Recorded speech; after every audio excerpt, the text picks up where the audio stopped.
bersama dengan seluruh jajarannya.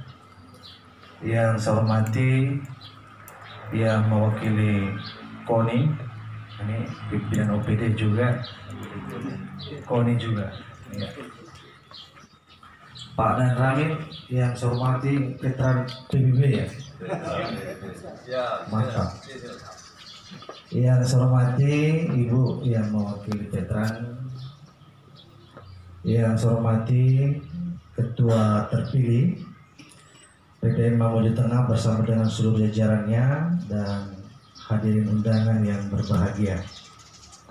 Alhamdulillah hari ini kita sehat-sehat semua, sehingga patut kiranya kita memanjatkan puji dan syukur kehadirat Allah Subhanahu wa taala karena usia, kesehatan segalanya diberikan kepada kita. Bapak Ibu hadirin sekalian yang saya hormati, pertama-tama saya menyampaikan selamat kepada PPM Mamuju Tengah yang baru saja dilantik tadi oleh pengurus provinsi. Kita berharap bahwa organisasi ini seperti yang disampaikan tadi sebelum-sebelumnya, bahwa organisasi masyarakat, organisasi pemuda yang terhimpun putra-putri veteran di dalamnya. Karena itu ya, tentu jiwa patriot ini harus terus tumbuh di dalamnya. Saya tidak akan terlalu lama, hanya mau menitip beberapa pesan. Pertama, memang sejarah Benteng Kayu Mangiwang ini masih simpang siur. Belum ada satu buku yang bisa menjadi pedoman yang bisa kita sampaikan ke publik. Karena itu mungkin di Dinas Pendidikan kami sudah pernah menyampaikan agar membuat apakah semacam tim atau apapun itu namanya untuk melakukan kajian secara bersama-sama di bidang kesejarahan untuk mencari informasi tentang di mana betul ini yang bisa menjadi narasumber untuk menulis sebuah catatan sejarah Benteng Kayu Mangiwang. Karena di sini bedanya di tempat-tempat lain, kalau kayak di Makassar Benteng Rotterdam jelas bentengnya ada. Benteng di Buton sana jelas bentengnya ada. Benteng Kayu Mangiwang ini ya kita mau persepsikan seperti apa kira-kira. Ada orang-orang terdahulu di Mamuju Tengah ini, pendamping-pendamping pejuang mengatakan Benteng Kayu Mangiwang di Mamuju Tengah itu sesungguhnya adalah salah satu saluran-saluran air tempat bersembunyi. Itu versinya dia. Jadi benteng menurut dia itu adalah sungai, kemudian tempat-tempat persembunyian yang terhindar dari serangan-serangan penjajah ketika itu. Jadi versi dia. Nah, kira-kira kalau versi narasumber yang lain, Benteng Kayu Mangiwang itu kita artikan sebagai apa? Nah, ini juga kita belum bisa. Tapi ini penting dan saya kira catatan ini di pusat sepertinya ada. Bahkan saya pernah menyampaikan ke teman-teman pemerintah daerah, kalau tim ini terbentuk, lalu kemudian referensi di pusat itu ada bahwa ternyata catatan sejarah itu ada di Belanda Rotterdam sana. Ya, kenapa mesti tidak ke sana kita untuk mencari tahu tentang sejarah sesungguhnya Benteng Kayu Mangiwang itu. Saya kira ini PR-nya kepada teman-teman PPM yang baru saja dilantik, agar persoalan-persoalan sejarah orang tidak bisa menafsirkan sendiri-sendiri. Kan lucu, muncul YouTube baru, ternyata sejarah Benteng Kayu Mangiwang itu pejuangnya si A, si B. Besok-besok muncul lagi YouTube tentang sejarah Benteng Kayu Mangiwang, persepsinya berbeda lagi.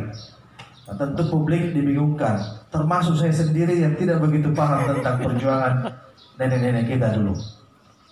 Karena ini saya titip pesan, silakan kolaborasi dengan pemerintah daerah bagaimana untuk bisa mencari catatan sejarah itu.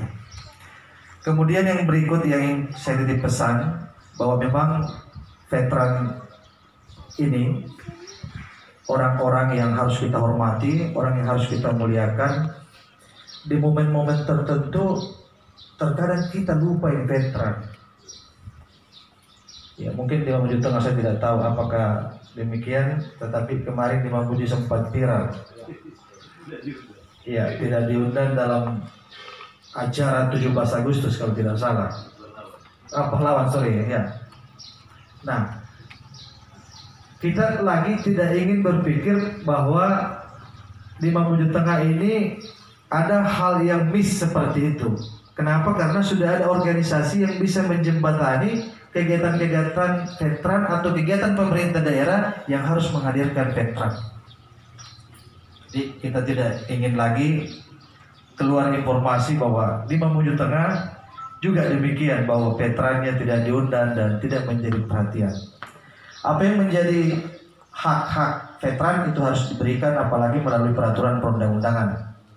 Karena itu penting saya sampaikan kepada kita sebelum terjadi seperti di daerah-daerah yang lain. Kemudian yang terakhir yang ingin saya sampaikan kepada kita semua, kepada pengurus, silakan jalin komunikasi dengan baik pemerintah daerah. Karena semua organisasi yang ada di Mamuju Tengah ini tanpa koordinasi dengan pemerintah, ya hampa rasanya. Tidak ada artinya, jalan sendiri-sendiri, dan banyak hal yang menjadi pertimbangan kita ketidakbaikan ketika kita tidak harmonis dengan pemerintah daerah. Karena itu termasuk tadi saya dengar sudah menitip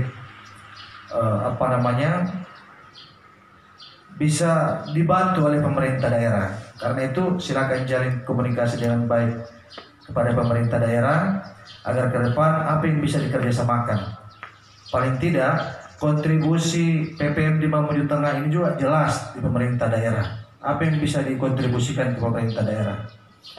Pemerintah daerah juga merasa dengan lahirnya PPM di Mamuju Tengah ini beban pemerintah itu juga bisa dibantu, diringankan. Karena itu penting saling bersinergi. Kemudian yang terakhir saya ya tentu akan mensupport. Mensupport teman-teman, karena tidak hanya pada PPM hari ini dilantik, tetapi hampir semua organisasi ormas-ormas yang ada di Mamuju Tengah ini, jika komunikasi itu berjalan dengan baik, insya Allah semua kita akan support.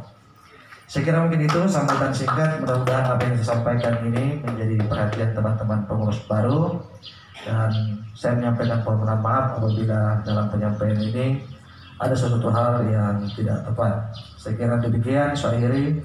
Wallahu muwaffiq ila aqwamit thariq. Wassalamualaikum warahmatullahi wabarakatuh.